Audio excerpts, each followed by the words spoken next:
Exercise 6.2 का question करेंगे, chapter 9 इन angle 6.2 का। इसमें कौन सा question? Third question, question number third. इसमें पहले ये लिखेंगे गिवन क्या है।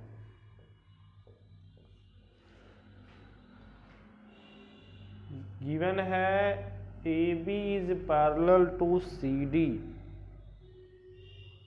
EF is perpendicular to CD and angle GED, खोल दो दरवाजा, angle GED is equal 126 degree. Find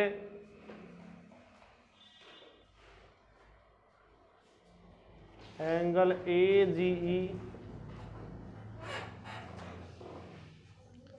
angle GEF and angle FGE। पकड़ो,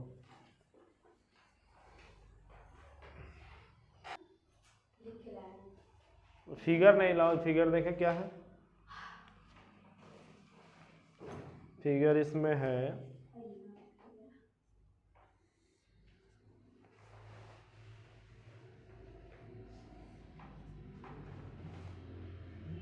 ये, इससे परपेंडिकुलर है ABCD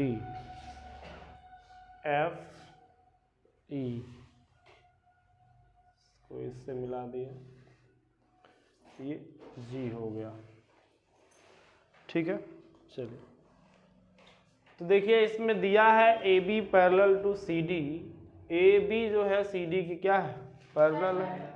और EF इज परपेंडिकुलर, EF जो है CD पर क्या है? परपेंडिकुलर है, 90 डिग्री बना रहा है। GED ये टोटल आपका कितना है? 126 डिग्री। और आपसे पूछा गया है ये थोड़ा बड़ा बना दें, इधर पास में हो जा रहा है, देखने में दिक्कत है। AGE बताना है, ये एंगल आपको बताना है। और GEF ये एंगल बताना है। और कौन सा एंगल बताना है? FGE एंगल बताना है। तो पहले हम कौन सा एंगल बताना है? AGE ये किसके बराबर होगा?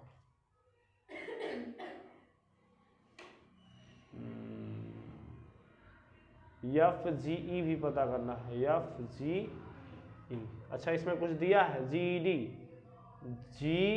ये आपका दिया हुआ है 126 डिग्री, और ये कितना है? 90 डिग्री। तो ये आपका पता हो सकता कि नहीं हो सकता है? सॉल्व करेंगे। Angle GED is equal to, हम क्या लिख सकते हैं? ऐसे लिखिए, एंगल GEF, या इसी का नाम FGE है ना, क्या है? GEF है, GEF plus angle FED is equal to angle GED। मतलब इतना एंगल और प्लस इतना एंगल, ये GED के बराबर होगा कि नहीं होगा? हाँ। और GEF आपको पता करना है, एंगल GEF आपको क्या करना है? पता करना है। और एंगल FED कितना है? 90 डिग्री। और GED कितना है? 126 डिग्री है। तो देखिए angle GEF is equal to 126 minus 90 degree. Angle GEF is equal to कितना हो जाएगा? 6 12 36 डिग्री। एक आंसर आपका आ गया, ये वाला हो गया। अब AGE देखिए, ये 90 डिग्री है, ये भी क्या होगा? Angle GFE is equal to angle FEG। क्यों? Alternate interior angle. Alternate interior angle मतलब जब दो पैरेलल लाइन को एक ट्रांसवर्सल लाइन कट करता है और जब जेड बनता है तो उसके अल्टरनेट ये इंटीरियर एंगल कहलाते हैं और ये आपस में क्या होते हैं, बराबर। ये एंगल इस एंगल के बराबर होगा। तो यही इसमें करना है। तो यहाँ पे देखिए जेड बन रहा है तो ये हो जाएगा कितना, एंगल GFE कितना हो जाएगा, 90 डिग्री हो गया। ये हो गया। तो ये एक ट्रायंगल है, इस ट्रायंगल में ये एंगल आपको 90 डिग्री पता चल गया, ये एंगल 36 डिग्री पता चल गया, तो ये एंगल नहीं पता कर सकते हैं। इन ट्रायंगल EFG इसका नाम क्या लिखा जाएगा, इसका नाम लिख लीजिए FGE, एंगल FGE प्लस इसका नाम यहाँ पे है एंगल GEF प्लस इसका नाम यहाँ पे अभी लिख क्या है, यहाँ पे एंगल GFE, ठीक है, बराबर 180 डिग्री। क्यों? Angle sum property of triangle. Triangle का एंगल सम प्रॉपर्टी मतलब किसी भी ट्रायंगल के इंटीरियर सभी एंगल का सम कितना होता है, 180 डिग्री होता है। ठीक है, तो देखिए FGE आपको क्या करना है, पता करना है, और GEF कितना है 36, और ये कितना है GFE 90 डिग्री। दोनों को ऐड कर लेंगे,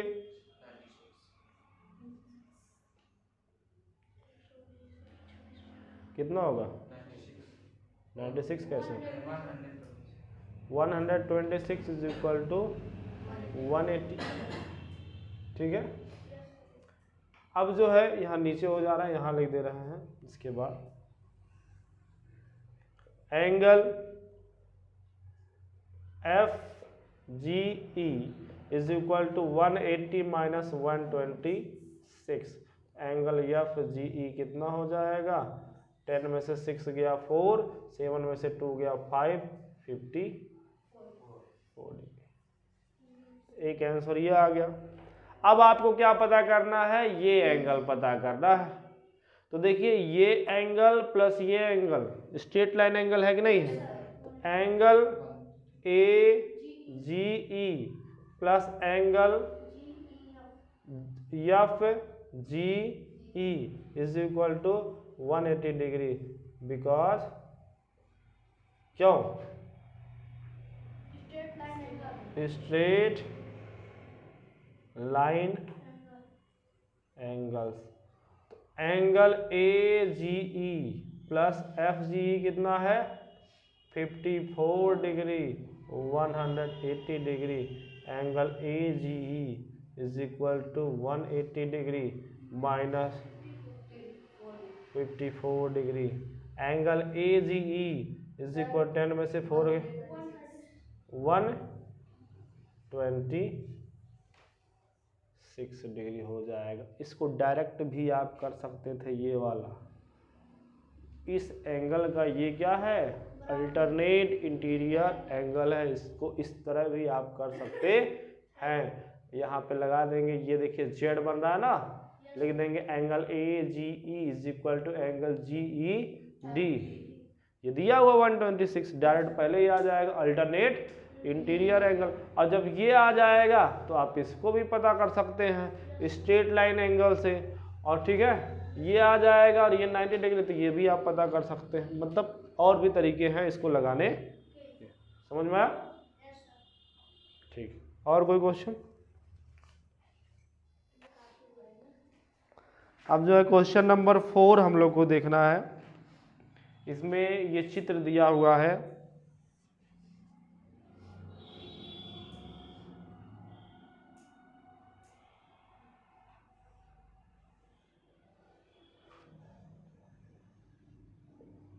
ये P है, Q R S T, ये आपका 130 डिग्री है। ये कितना है? 110 डिग्री है। ठीक, ये R। तो गिवन क्या है पहले वो लिखना। हर क्वेश्चन में इस चैप्टर में यही करना है, क्या कर गिवन जो है उसको पहले लिख लेना है। PQ is parallel to ST, angle PQR is equal to 110 degree and angle RST is equal to 130 degree. और फाइंड क्या करना है? Find out angle QRS। इसमें कुछ हिंट भी दिया हुआ है।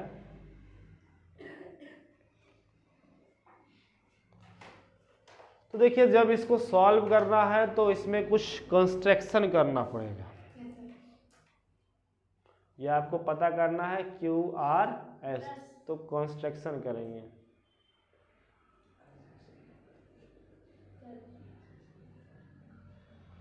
ड्रा, हमको ड्रा करना होगा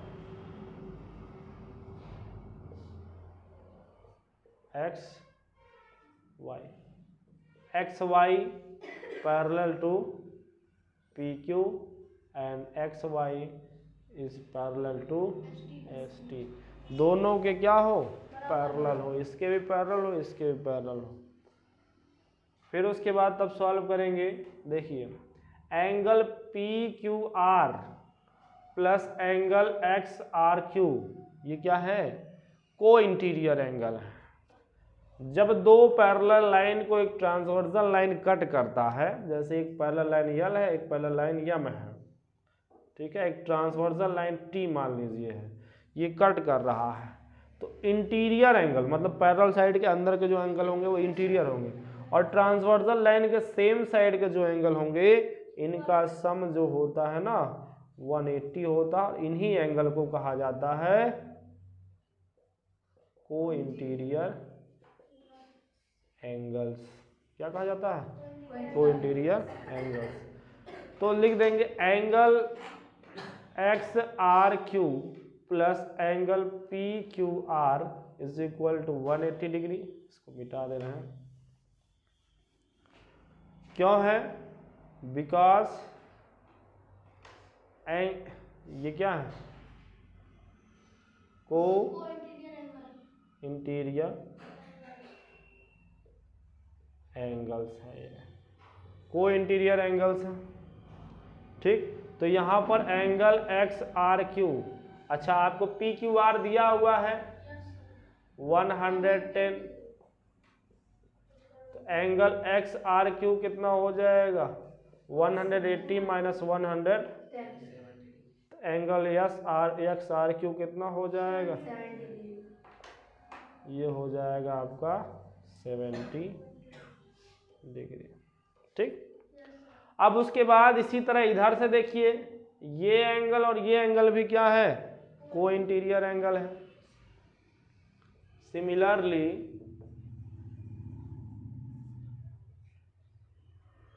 similarly angle YRS plus angle TSRST लिखिए, एंगल RST बराबर 180।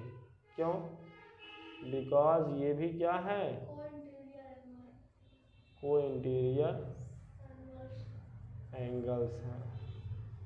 ठीक, तो angle YRS plus RST 130 degree, 180 degree, angle YRS 180 degree, 130 degree, angle YRS कितना हो जाएगा? 50 डिग्री हो जाएगा। ठीक है, मतलब ये हमको पता चल गया 50 डिग्री है और ये पता चल गया 70 डिग्री है, तो यही तो आपको पता करना है। तो लीनियर पेयर लगा देंगे, स्ट्रेट लाइन एंगल है तो लिख देंगे angle X R Q plus angle Q R S plus angle Y R S is equal to 180 because क्यों स्ट्रेट लाइन एंगल्स है।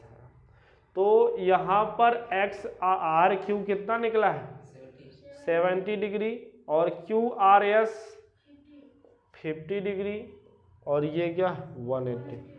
50 और 70 ऐड करेंगे तो कितना हो जाएगा 120 डिग्री हो जाएगा। अब इसको ट्रांसफर कर देंगे 180 minus 120 degree angle Q R S कितना हो जाएगा 60 डिग्री। ये आपका हो गया फाइनल आंसर। समझ में आया? ठीक। इसके बाद है क्वेश्चन नंबर 5। समझ में आ रहा है कि नहीं? इसमें गिवन क्या क्या है वो लिखना है और फिगर बनाना पहले।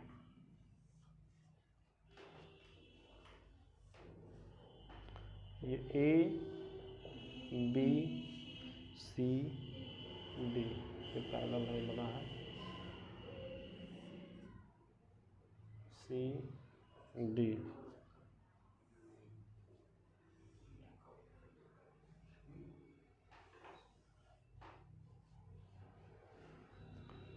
पी क्यू आर ये है वाई ये एक्स ये 50 डिग्री और यहाँ पर 127 डिग्री लिख लेते हैं। A B is parallel to C D angle A P Q is equal to 50 degree angle P R D is equal to 127 degree. Find क्या करना है फाइंड आउट एंगल एक्स क्या है एंगल वाई क्या है। ये है एंगल एक्स और एंगल वाई आपको पता करना है। देखिए जो दिया हुआ A B parallel to C D A B जो है जब सी डी के पैरेलल है तो देखिए यहाँ पर जेड बन रहा है एंगल ये 50 angle A P Q plus angle Q P R is equal to angle P R D. ये क्या है अल्टरनेट इंटीरियर एंगल क्या है अल्टरनेट इंटीरियर एंगल। तो ये आपका 50 डिग्री है और ये y है और ये कितना है 127 डिग्री है। तो यहाँ से y बराबर 127 माइनस 50 डिग्री तो y बराबर कितना हो गया 7। 12 में से 5 जाए कितना बचेगा 77 डिग्री आपके किसकी वैल्यू आ गई y की। तो ये एक आंसर हो गया। अब जब y आ गया देखिए angle P R D is exterior angle of triangle P Q R. ये जो पी आर डी है ये क्या है एक्सटीरियर एंगल। किसी भी ट्रायंगल का अगर एक साइड बढ़ाया जाए ये जो जैसे इसका ये एंगल 1 है ये 2 है ये 3 है और मान लो ये एक्सटीरियर एंगल क्या है 4। तो जो एक्सटीरियर एंगल होता है वो इंटीरियर अपोजिट एंगल के सम के क्या होता है इक्वल होता है। एंगल 1 और एंगल 2 के इक्वल क्या होता है 4। ये एक्सटीरियर एंगल प्रॉपर्टी होती है ट्रायंगल में। Exterior angle is equal to the sum of interior opposite angle मतलब उसके बगल वाला एंगल नहीं उसके अपोजिट साइड वाले एंगल दूर वाले। ठीक है तो यहां पर x प्लस वाई मिलकर किसके बराबर होंगे 127 के। तो y की वैल्यू 77 पहले से है ही है ना। तो यहां पर x इज इक्वल टू कितना 127 माइनस 77। तो x की वैल्यू कितनी हो जाएगी 0, 12 में 7 5। ये आ गया आपका आंसर। ठीक। क्वेश्चन नंबर 6 इसमें दिया है 2 पैरेलल मिरर रखे हुए हैं। मिरर है इसलिए यहाँ पर ऐसे पॉलिश दिखाया गया है कि लाइट जो है उधर नहीं जाएगी, और इधर भी मिरर। ये P है, ये Q है, R S। यहाँ से लाइट इस पे फॉल हुआ, फिर ये यहाँ पे रिफ्लेक्ट होकर आया, फिर यहाँ गया, तो ये D हो गया, ये B हो गया। आपको प्रूव करना है A हो गया। ठीक, प्रूव क्या करना है,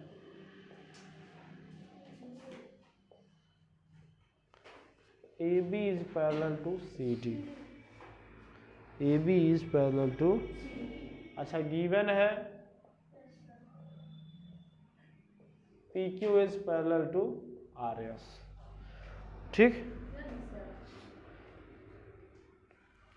अब लीजिए पकड़। अब इसमें कुछ बेसिक चीज साइंस का है, सीख लेना है, तब फिर बता रहे हैं। जैसे ये कोई मिरर है, मिरर का एक साइड जो है पॉलिश होता है, लाइट दूसरी तरफ नहीं जाए। घर में अगर शीशा उषा हो पुराना उराना, उसको फोड़ के देखिए, फोड़ के देखना पीछे पॉलिश किया हुआ रहता है, लाइट जिससे वो दूसरी तरफ ना जाए। तो ये जो लाइट जब आके इस शीशे पर टकराती है, ये लाइट आके जब टकराती है, इसे इंसिडेंट रे कहा जाता है। Incident ray. और जिस पॉइंट पर टकराता है उस पॉइंट को कहा जाता है पॉइंट ऑफ इंसिडेंस। और यहां पर अगर एक नॉर्मल बना दिया जाए, इमेजिनरी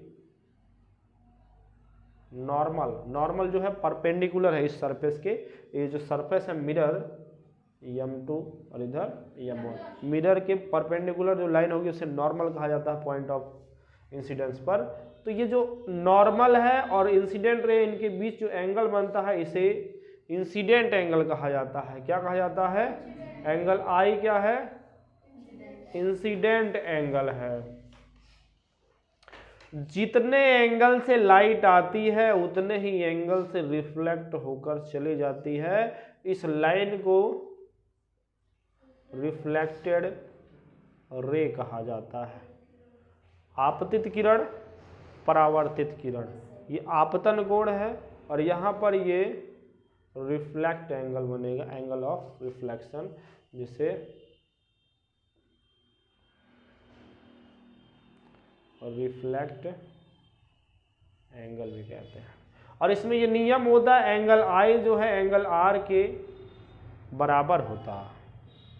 तो इसी तरह अगर यहाँ पे ये समझ गए ना, एंगल I जितने एंगल से आता है परपेंडिकुलर से उतने ही एंगल से चला जाता है। मिटाने वाला तो मिटाने वाला, हाँ इसको मिटाना पड़ेगा, ये साइंस का चीज है। देखिए यहाँ पर कंस्ट्रक्शन करना पड़ेगा।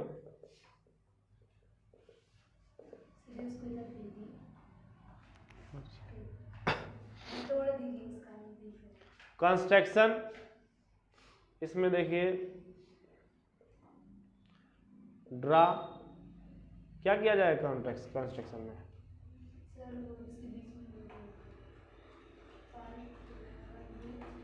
ड्रा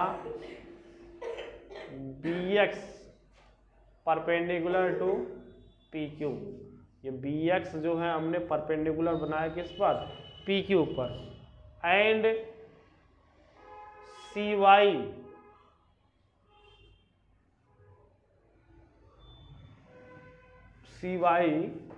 परपेंडिकुलर किस पर है? PS पर। ठीक है, अब इसको हमने लिख लिया है एंगल 1 हाँ सॉरी आर एस है, आर एस।